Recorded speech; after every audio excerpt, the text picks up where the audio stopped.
사람이 있었는데요. 어렸을 때 조실부모에 했어요. 게다가 이제 이렇게 좀 바보, 요즘 말로 하면 바보 같아가지고 머리가 좀 잘 안 돌아가고 그랬다고 그래요. 그래가지고 이제 하도 불쌍해가지고 막 떠들고 그러니까 사람들이 이제 먹을 걸 주고 용돈도 주고 그러는데 그게 도대체 얼만큼인지도 구분할 수 없을 정도로 잘 이렇게 구분을 못했대요. 하도 불쌍해서 이렇게 그 근처에 어, 그 어떤 큰 스님께서 우리 절에 와서 살아라 이래가지고 절에서 살았는데 나무도 하고 이제 뭐 농사도 짓고 이렇게 절의 일을 도우면서 그랬어요. 그 그래도 이제 어떻게 법문을 들었는지 나무아미타불을 열심히 하라는 얘기를 듣고 아침, 점심, 저녁으로 늘 나무아미타불을 열심히 했대요. 하지만 이제 법당에서 예불을 하면 곡조도 안 맞고 왜 이렇게 이제 같이 이렇게 예불을 하면 합성이 잘 돼야 되는데 혼자 딴 거 하고 박자도 안 맞고 화음도 안 맞고 혼자만 따르게 하고 이상하게 해가지고 맨날 맞고 이 큰 스님이 또 옛날 분이다 보니까 주요받기를 잘해가지고 야 이놈아 해가지고 종종 때리고 그래 했는가 봐요. 그 걸핏하면 뭐 게으르고 느리고 뭐 이렇게 잘 못하고 이래 되니까 참 그런데 어느 날은 이제 이렇게 그, 어느 날은 갑자기 이 왕치두라는 사람이 이제 청년이 됐죠. 이 청년이 굉장히 크게 웃더니 와 이제 되게 이제 기분 좋게 막 있는 거예요. 그러니까 요놈 봐라 하면서 또 때리려니까 어이 큰 스님 오늘은 때리지 마십시오. 오늘만은 봐주세요. 이렇게 큰 스님께서 저를 18년을 봐줬는데 그 큰 스님께서 봐준 공은 별로 없는 것 같습니다. 큰 스님께서 그동안 이렇게 자선도 하고 자선도 하고 참선도 하고 하셨는데 나무아미타불을 해가지고 왕생극락하는 이런 말씀은 안 하셨잖아요. 스님은 아무래도 공부를 잘못하신 것 같아요. 이놈 봐라 해도 다시 때렸더니 오늘은 아닙니다. 근데 신기하게 그 다음날 왕치두라는 사람이 그 절 언덕에 이렇게 올라가가지고 합장하고 선자세로 열반에 드셨대요. 선자세로 돌아가셨대. 그 신기하지 않아요? 그냥 앉아서 돌아가시는 것까지만 해도 대단한데 그것도 일부러 저 언덕 위에 올라가가지고 서쪽을 향해서 합장하고 탁 하고 열반에 드셨대요. 그럴 때는 돌아가셨다고 할 수 없겠죠? 열반하셨다고. 그런 걸 보면 참 그 전날에 무엇을 아셨는지 그 다음날 그 극락세계 왕생한다라는 걸 아셨나? 그래서 그렇게 큰 소리치고 하하 웃고 그랬나? 이 이야기를 보면서 우리는 바보 같다, IQ가 좀 떨어진다 이런 것이 꼭 업장이 두터운 건가 이런 거에 대해서 좀 생각을 하게 됐어요. IQ가 낮고 좀 느리고 이해력이 느리고 소통력이 별로 없어도 열심히 정진해서 열심히 기도하고 열심히 연불 하면 능히 이제 서방 극락세계에 왕생할 수 있다.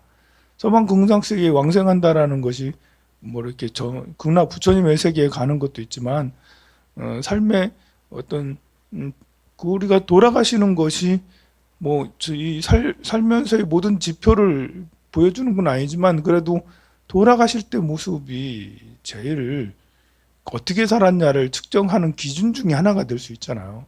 돌아가셨는데 얼굴색이 훤하니 맑고 미소가 가득하고 편안해.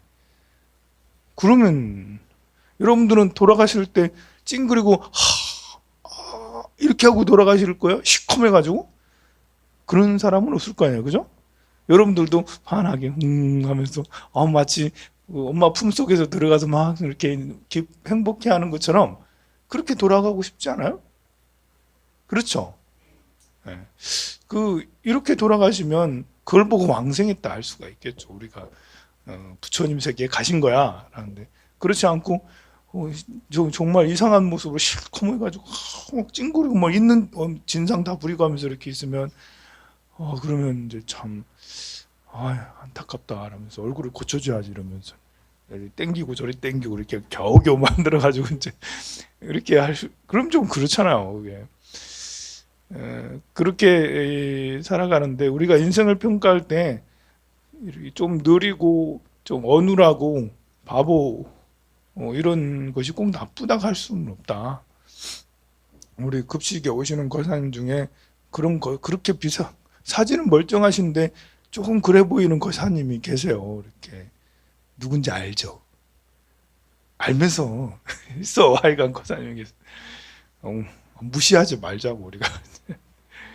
혹시 이제 주변에 이렇게 그런 분이 있으면 여러분들이 잘 인도해서 나무아미탑을 열심히 하세요. 관세음보살 열심히 하세요. 그래서 부처님 세계에 가세요. 라고 그렇게 얘기를 해주면 좋겠어요. 우리가 이제 살면서 사건, 사고가 이제 없을 수가 없거든요. 배 안에서 사건, 사고가 생기면 이러면 이제 정신지체 장애가 생길 수 있잖아요. 소아마비가 될 수도 있고, 뇌속마비가 될 수도 있고, 지적장애가 있을 수 있고, 그래서 태어났더니 장애를 가졌어. 이것을 전생의 업장이 너무 두터워서 이 생에 그 업장을 해결하려고 하는 걸 수도 있지만, 이 업장이라는 것은 전생에 잘한 것도 있고 잘못한 것도 있어요. 그래서 우리가 아무리 평범하게 사는 것 같아도 이 전생이나 다음 생에 그런 장애를 갖지 않을 수가 없는 거예요. 아무리 내가 지금 잘 살아도 전생에 잘못한 게 또 있을 수 있으니까. 그러니 장애를 갖고 태어난 것을 굳이 업장이 두텁다 이렇게 하면서 무시하고 갈구고 할 필요 없어요. 왜냐하면 나도 언젠가는 그랬고 앞으로도 그럴 수 있고 모두 다 또 사람이고, 그러니까 그냥 존중해주고, 설사 그런 장애를 가졌다 하더라도 열심히 수행하고 정진하게 해서 나무아미탑을 열심히 하게 해서, 그런 상태임에도 불구하고 열심히 수행해 열심히 기도해, 그러면 그게 최고죠. 그런데 이제 이렇게 열심히 기도하는 것도 이게 참 아무나 하는 게 아니잖아요. 이렇게 연부를 열심히 해야지, 좌선을 열심히 해야지, 사경을 열심히 해야지. 그게 이제 잠시 호기심으로 그러는 경우가 있고, 정말 평생을 내가 간절한 마음으로 나는 부처님 세계에 꼭 갈 거야. 나는 깨달음을 꼭 이룰 거야. 나는 내 삶을 완성할 거야. 난 내 지혜를 완성할 거야. 이런 이제 열망과 열정이 있어야 되거든요. 그런 열망과 열정은 막 이렇게 처음부터 만들어지는 게 아니에요. 생길 때가 있어요. 내가 너무 다급생 동안 너무 오랫동안 어리석게 살았구나. 나도 좀 지혜롭게 살아야지. 한 생각이 일어날 때가 있거든요. 근데 그것이 죽을 때까지 계속 가야 되는데 그게 잘 안 돼. 그래서 이제 원력을 세우라 하는 거예요. 그래 아침 저녁으로 효적 향등 환불절에 부처님절에 향과 등을 켜면서 발언을 하는 거죠. 내가 관세음보살님이 되게 해주세요. 내가 지장보살님이 되게 해주세요.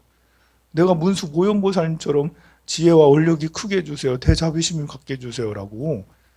그래서 내 몸을 보는 사람은 모두 다 자유를 얻고 기쁨을 얻고, 내 이름을 들어도 그냥 사막도를 면하게 해주세요. 이렇게 이제 간절하게 이렇게 그 원력을 세우는 거죠.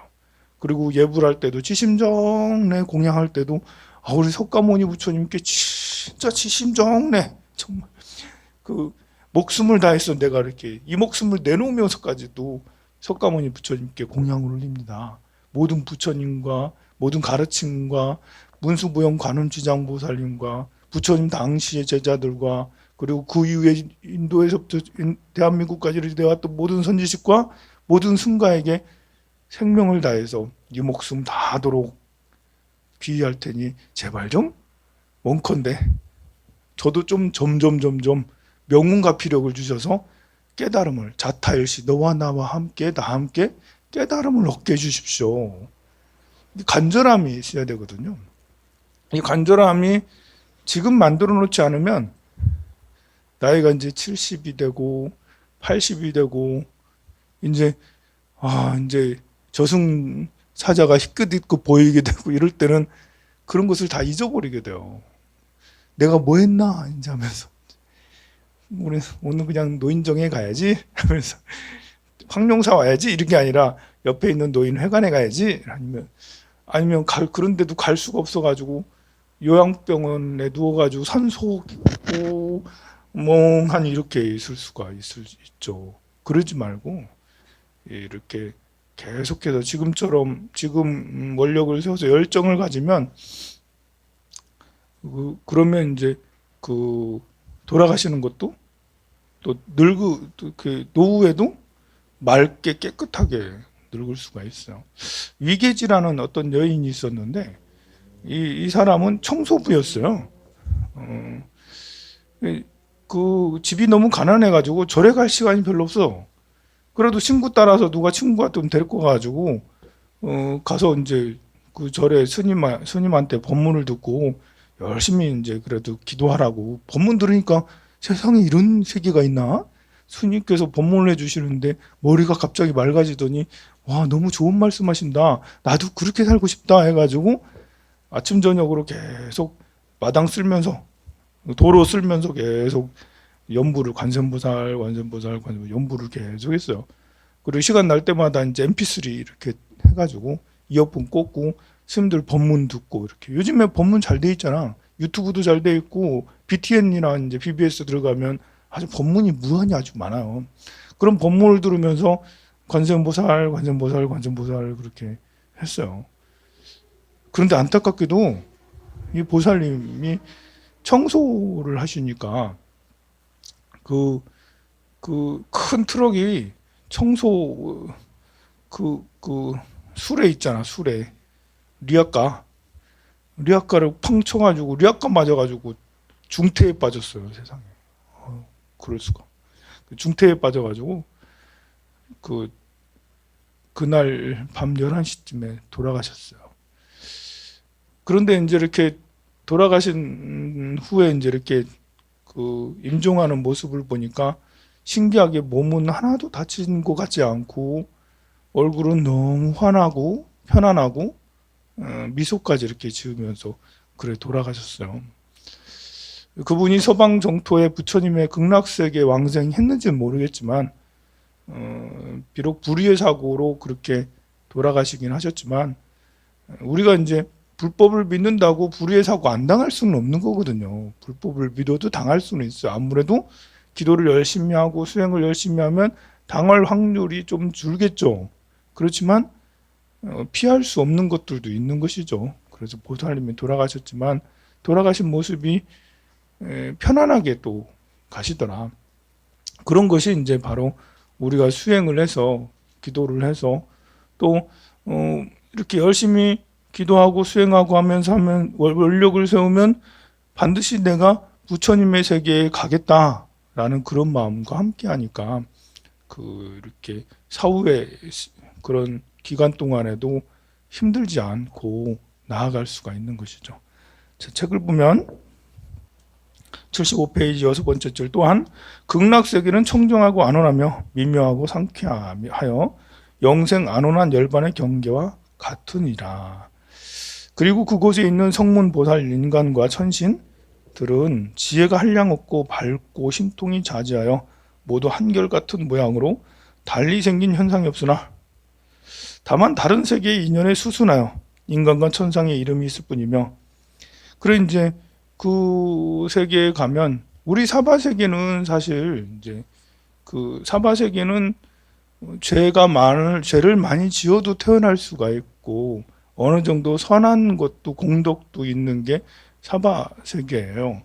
우리가 사는 세계의 사람들 중에 정말 지극히 선한 사람은 사람으로 태어나지 않겠죠.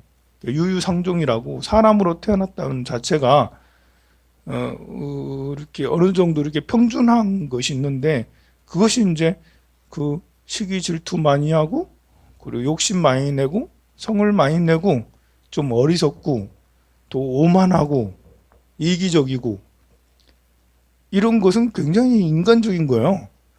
누가 이제 시기 질투 많이 하잖아? 시기 질투해서 픽픽거리잖아? 그러면 인간적인 거예요. 인간적인. 아니, 우리 사람들이 다 그래.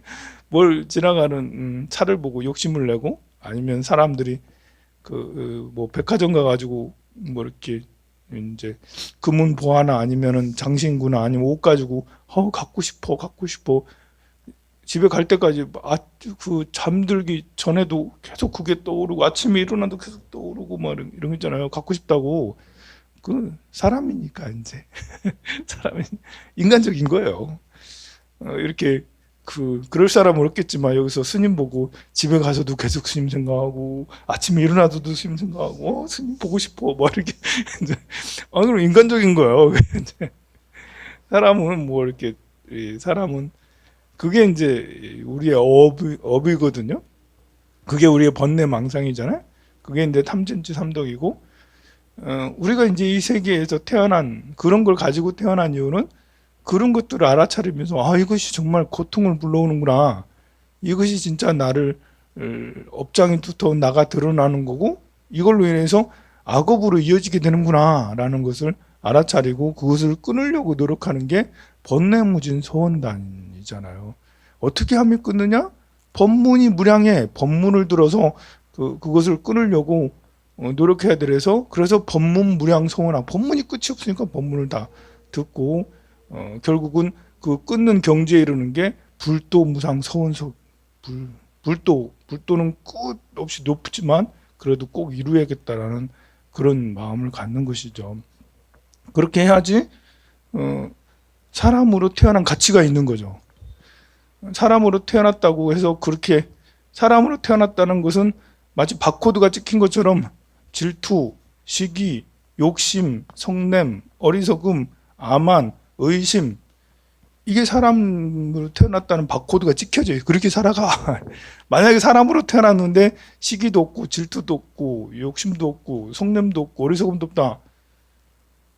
이거는 정신적으로 문제가 있는 거예요. 사실은. 뭔가 나사가 빠져 있다라는 거예요. 이게 성인의 경지가 아니고 성인의 경지가 아니고 이거는 가서 정신병원에 신경정신과 가서 약을 먹어야 돼요. 우리가 가지고 있는 것은 당연한 것인데 당연한 것을 갖고 살면 그렇게 그걸 쓰고 살면 그러면 이제 고통의 수렁으로 지옥의 수렁으로 떨어지게 되고 이것이 문제 있구나 잘못된 거구나 이렇게 살지 않아야지 하면서 노력해가지고 밝은 지혜로 이렇게 그 욕심을 보시의 마음으로 성냄을 자비의 마음으로 어리석음을 지혜의 마음으로 의심을 믿음으로 아만을 모든 일을 존중하는 수순의 마음으로 이렇게 바꾸면 그게 바로 이제 보살도의 길이고 그게 바로 부처가 되는 길이라고 할 수가 있어요. 그러려면 이게 그런 강한 열정이 있어야 돼요. 그냥 좋은 말 듣고 오늘 스님한테 좋은 말 들었네 하고 그렇게 하고 있으면 까먹어요. 또 문 닫고 가자마자 까먹어. 무슨 말하는지 몰라. 마음의 열정이 있어서 원력을 세워야 돼요. 또 열정이라는 것은 원력을 세우고 또 세우고 또 세워야지 이제 열정이 견고해져서 열정이 무너지지 않거든요. 그래야지 내가 몸이 아파도 다리가 아파도 허리가 아파도 질질 다리를 끓고라도 허리를 아야 하면서라도 부처님 전에 다시 와가지고 아이고 부처님 제가 이 옆덩어리라서 허리가 이렇게 아파요 부처님 제가 무릎이 이렇게 아파요 부처님 제발 좀 봐주세요 이러면서 이제 나무아미타불 제 죽을 때까지 목숨이 떨어질 때까지 계속 나무아미타불 하게 해주세요 라고 그렇게 그런 마음이 연세가 들어도 가질 수 있는 것이 이렇게 일찍부터 원력을 세워야지 가질 수 있어요. 그러면 여기서처럼 그렇게 성문연가 보살 같은 이런 지혜가 한량없고 밝은 그런 모양으로서 달리 생긴 형상이 없으나 모두 다 그렇게 하나 다른 세계의 인연에 수순하여 다른 세계의 인연에 수순한다는 것은 따른다는 거거든요. 수순이라는 건 따르다의 의미도 있고 모신다는 의미도 있어요. 남의 마음을 배려한다. 이게 배려하는 게 수순인데 배려한다는 건 존중해야지 배려가 되는 거잖아요. 그 밥 사 먹으라고 10,000원을 줬어. 얘 있다 이놈아. 이렇게 하면서 밥 사 먹으라고 이렇게 하면 기분 나쁘잖아. 밥 사 먹겠어요? 니나 해. 이러면서 이제 그래야겠죠. 그게 아니라 이렇게 사주는 것도 상대를 정말 존중해야지 상대가 기분 나쁘지 않고 제가 나를 정말 생각해줘서 밥을 사주는구나 이렇게 되는 것처럼 수순이라는 것은 배려를 할 수 있는데 이 배려는 정말 상대를 존중을 해줘야지 진짜 배려가 될 수 있는 상대를 잘 모시야겠다는 생각을 가져야지 그냥 잘해주는 정도만 하면 내가 누군가를 위해서 봉사해. 우리 무료급식 가서 오시는 분들을 위해서 봉사해. 이게 무료급식 드시러 오시는 사람은 나보다 좀 낮은 사람들이야. 힘없는 사람이야. 나보다 노인이야. 나는 우월하니까 그들을 위해서 뭔가를 해야지. 이러면 이제 이렇게 그게 인간적인 거예요. 아이고. 그게 업장이 두터운 거죠, 이제. 그거는 보살도라고 할 수가 없죠. 이렇게 그분들 입장에서는 와서 공양 드시지만 기분 나쁜 거예요. 이렇게 내가 니보다 잘못한 게 뭔데 이제 어쩌다 나이 어쩌다 나이 먹어가지고 그게 그런 거보다는 상대에게 봉사를 해준다는 것은 상대를 존경하고 존중하고 받들어 모시려고 하는 기본적인 성향을 갖춰야지. 그래서 와서 드시는 것도 어서 와서 드셔주셔서 고맙습니다라고 이렇게 내가 뭔가를 드리면 받아주셔서 고맙습니다. 이렇게 보시를 해드릴 때 보시 받아주셔서 너무너무 고맙습니다. 제가 언제 보시할 수 있겠어요? 이렇게 와서 받아주시니까 너무 고마워요. 이렇게 그런 게 상대를 존중하는 꼭 존경하는 스님들한테만 공양 올리는 게 아니에요. 여러분들이 존경하는 스님이나 부처님한테는 정말 존경하니까 공양물을 막 이렇게 초하루가 되면 쌀이고 초고 쇳더미처럼 막 이렇게 쌓아 올리잖아요. 존경해서. 그게 부처님한테만 그러는 게 아니라 일상의 모든 이들한테 그렇게 존경하는 마음이 있어야 되죠. 그리고 수순하여 그래서 인간과 천상의 이름이 있을 뿐이에요. 그런 사람은 그런 마음을 가지면 인간과 천상의 이름이 높고 여기서는 그냥 이름이 있을 뿐이라는 것은 공하다는 거죠. 그 얼굴과 모습은 단정하고 미묘하여 세상에서 뛰어난 천상과 인간에 비교할 수 없어. 그런 사람이 이제 이렇게 아름다운 형상을 갖게 되죠. 마음이 넓고 크니까 몸매가 아름답고 또 형상이 아름답고 될 수가 있어요.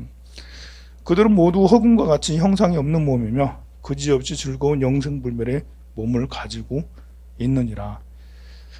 부처님께서 아난에게 비유하시기를 가령 이 세상에 지극히 가난한 거지가 임금이 곁에 앉는다면 그 형상이 어떠하겠는가. 이 거지의 모양은 파리하고 추악하여 도저히 비교할 수 없다고 그러죠. 빈궁한 거지는 지극히 천하여 그 의복은 몸을 제대로 가리지 못하고 이렇게 춥고 괴롭고 의리도 거의 끊어질지언나 이는 모두가 과거 전생의 공덕은 짓지 않고 재물을 모으기만 하여 베풀지 않았으며 인과에 대해서 얘기하죠. 이렇게 거지가 되는 빈궁한 거지가 되는 인연은 전생에 공덕을 짓지 않고 재물만 모았대. 베풀지 않고 또 있으면 있을수록 더 탐내고 조금 더 선을 닦지 않고 악만 범한 데서 오는 과보라고. 그러니 이런 사람 일단은 돈은 많겠죠. 일단은 돈은 많을 거예요, 그죠? 돈을 많이 모았잖아. 더 계속 모으려고 하잖아. 그런 사람 많죠. 그런 사람 엄청 많아요. 엄청 많습니다. 엄청 많은데 이제 그 미래가 이렇게 보이겠죠. 미래가 어떻게 될 거다? 거지가 된다. 이제 거지 보나마나 뻔하다. 불보듯 뻔하다. 거지 된다. 이제 당장 거지 안 돼도 다음 생에 그 다음 생에 거지 된다. 이와 같이 탐욕만 부리다가 수명이 다하면 애써 고생하고 모아놓은 재물은 도리어 근심과 괴로움의 근본이 돼. 지금 뭐 그렇잖아요. 애써 모아놓은 재물 그것이 자식들 싸움의 그 원인이 되잖아. 집안이 풍지박상 나요. 그래서 아들끼리 서로 소송하고 서로 막 원수가 돼서 만나지 않고 이것이 내가 돈 많이 모아놔서 그런 거잖아요. 여러분들은 그럴 일이 없죠, 그죠? 그러게 아들들이 서로 그 소송할 만큼 그렇게 안 모아놨잖아. 행복한 거예요. 이제 여러분들은 안 모아놔서 자식들이 서로 행복하게 살아갈 수 있어요. 근심과 괴로움의 근본이 되고 자기에게는 아무런 도움이 되지 못하고 결국 남의 것이 되어 흩어지고 맙니다. 그래서 자기가 믿고 의지할 만한 선도 닦지 않고 덕도 쌓지 않았으므로 죽은 뒤에는 지옥 악의 축생. 이렇게 그런 마음을 가지면 이 생에서도 고생을 하지만 다음 생에서도 고생을 한다. 그 불법은 처음도 좋고 중간도 좋고 끝도 좋아야 되잖아요. 우리가 이제 선행을 닦고 지혜를 갈고 닦고 수행을 하고 하는 것은 할 때도 마음을 일으킬 때도 환희심이 있고 또 같이 함께하면 더 환희심이 크고 또 그것을 회항하면 역시 환희심이 더욱더 클 수가 있는데 재물을 모으고 명예에 집착을 하고 이성에 집착하고 특히 이제 이성하고 재물은 정말 심어 독사다. 이제 이렇게 이성은 정말 만나면 행복할 것 같지만 독사다. 이제 이성은 그런 사랑은 이루어지기 어렵다. 이제 재물도 똑같아요. 많이 쌓이면 좋을 것 같지만 역시 좋게 되기 어렵다. 이제 그게 옛날부터 지금까지 진리인 것 같아요. 지은 바 죄의 과보를 겨우 마치고 빠져나와서 다시 천하고 어리석고 추악한 인간의 모습으로 태어나게 돼요. 그러나 세상의 임금이 인간 중에서 존귀한 까닭은요, 까닭도 또한 모두 과거 숙세에 많은 공덕을 쌓는데 오는 과보예요. 공덕을 쌓는 거는 가장 수승한 공덕을 쌓는 것은 깨달음의 공덕을 쌓는 게 가장 수승한 공덕이라 할 수 있겠죠. 깨달음을 얻으면 3계 6도를 벗어날 수 있으니까 우리가 이제 그 무루의 복을 쌓는 이렇게 도반과 스승과 도량의 복을 쌓는 것이 가장 이렇게 수승한 걸 할 수 있고요. 그 다음에 이제 뭐 재물을 많이 갖게 하고 가정이 행복하게 하고 뭐 이렇게 좋은 마음에 드는 사랑을 얻고 이런 것은 이제 그 다음에 우리가 보통 생각하는 그런 복이라고 할 수가 있습니다. 그들은 자비한 마음이 깊어서 남에게 널리 베풀고 어진 마음으로 많은 사람들을 구제하며 매양 신용을 지키고 선을 닦아서 남과 다투고 싸우는 일이 없었나이다. 무량수경에는 이렇게 우리한테 딱 필요한 악을 짓지 않고 선을 행하는 것에 대해서 얘기를 해요. 우리는 이미 알고 있어요. 악을 짓지 않고 선을 행하는 것이 좋다라는 거. 그런데 우리가 지금 사는 세계에서는 그것이 쓸모없다고 얘기하는 사람들이 굉장히 많아요. 나쁜 짓을 해도 과보를 받지 않아 보이는 사람이 많으니까 그래 나도 그렇게 살아도 상관이 없어 라고 하거나 좋은 일을 해도 일찍 죽거나 괴로움을 받는 사람들도 많이 보기 때문에 다 쓸모없어 라고 그렇게 말하는 사람이 많이 있어서 나도 스스로도 영향을 받는데요. 그것이 세찬 바람이 불어도 태풍이 불고 파도가 해일이 치고 지진이 일어나도 이렇게 선한 마음은 잃지 말고 선인성과 악인 악과의 마음 또 이것이 생김으로 저것이 생기고 이것이 멸함으로 저것이 멸하고 하는 인과 연기 중도의 마음은 결코 잃지 말아야 될 것 같아요. 세상 사람이 다 돈이 좋다라고 그래도 나는 생생토록 진리만을 따라갈 거야. 그런 이제 어떤 결연한 마음, 세상이 모두 악을 얘기해도 나는 오로지 남을 행복하게 하는 그런 선한 길을 갈 거야. 라는 그런 이제 결정된 마음이 꼭 필요한 시대가 바로 이 시대가 아닌가 싶습니다. 성불하세요.